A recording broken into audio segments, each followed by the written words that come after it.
Hi guys, it's Monique from earlylearningmom.com. I wanted to come today and kind of chat about read out louds.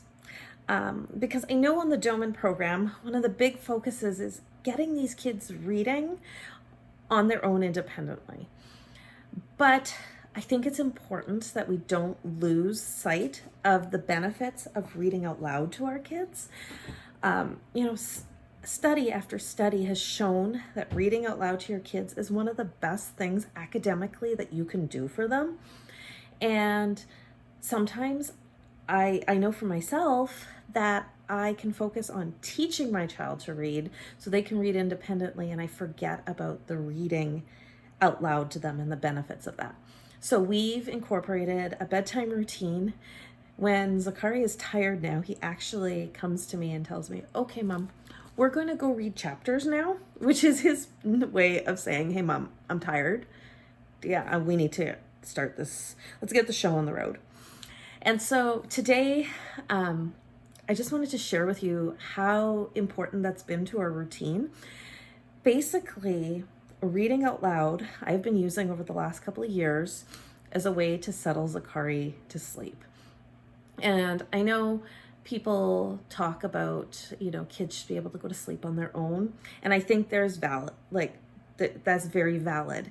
I don't think Z needs me to completely read to him. It's just read to him till he falls asleep. It's just become our routine. And sometimes I'll read a chapter and that's it, and he'll go off to bed. Other times we're really engaged in a book and I will continue reading to him till he falls asleep. And that's kind of selfish on my end because I am also very interested in the book and want to know what happens. There's been so many times where I've come out of Zakari's bedroom and my husband says to me, he's like, "Oh, so Zakari's sleeping?" I'm like, "Yeah, and we only have one chapter left of our book and now I have to wait till tomorrow." And he'll say, "Well, why don't you just read it and then read it again to him tomorrow?" I'm like, "No, that's cheating. I can't do that." No. So anyhow, that has been our routine, and it has helped us in hotel room settings where, it's not the usual place he sleeps, and maybe he's upset because he's not at home, or he wakes up in the middle of the night panicked because he's not at home, and then he's kind of agitated, and I can bring him down by just pulling out a chapter. When we go places, I always bring chapter books. So it's become a tool for us. It's also become a bonding experience.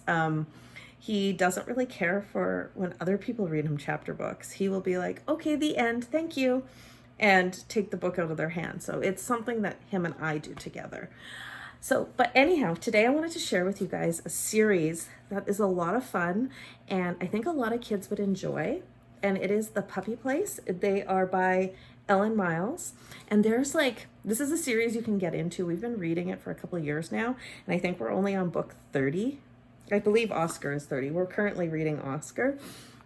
But it is about a group, two siblings. So Lizzie and Charles, and they foster puppies. So there's different circumstances that these puppies come from, and they help train them and they help find them forever homes. So I find they're really good books. They teach about, being compassionate to animals, working in difficult situations with a sibling that may not be cooperative, values, Lizzie doesn't always make the best decisions, and then she has to deal with the consequences and realize that. So I find they're great for social, to teach social skills, and they're a lot of fun too.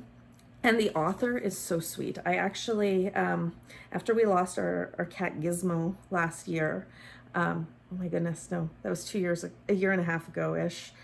It doesn't seem like that long ago. The next book that we read was Cody, which is about a Dalmatian. And at the end of each book, she talks about, she writes a little letter to the reader. And in that letter, she talked about her experience with losing a pet. And I just thought it was just so perfect. Yes, so dear reader. And I just thought it was such perfect timing to read that book at that time. And that I reached out to the author through Facebook and I said, "Hey, we just read this, and our family just lost our cat that we had for 9 years. She was 11. Anyhow, and I just wanted to tell you that note at the back of your book really touched us. and she messaged me back immediately and had a little talk with Zakari, like talk to him in this little letter. And I just thought it was really touching. And so yeah, anyhow, I highly recommend these books, that you check them out. We are trying to collect them all. He's asked for some for Christmas, and we are catching up on all of the copies that we have. They do have them at our local library.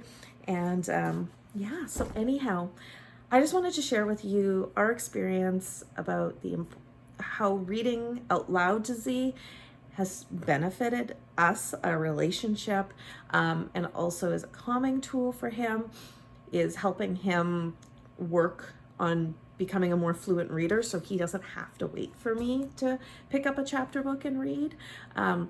He's been reading since he was 13 months old, following the Doman method program. So definitely check that out. I will leave some links down below to where you can find some of these books, and you can learn more about the Doman method. Anyhow, thanks for watching. Be sure to subscribe and check out my website. I offer a mentorship, Plan and Conquer with Monique, and we go over adapting your Doman program to fit your homeschool requirements if you're homeschooling your child, to stay motivated and to support special needs moms along on their journey. So anyhow, be sure to check that out as well, and we'll talk to you guys really soon. Bye.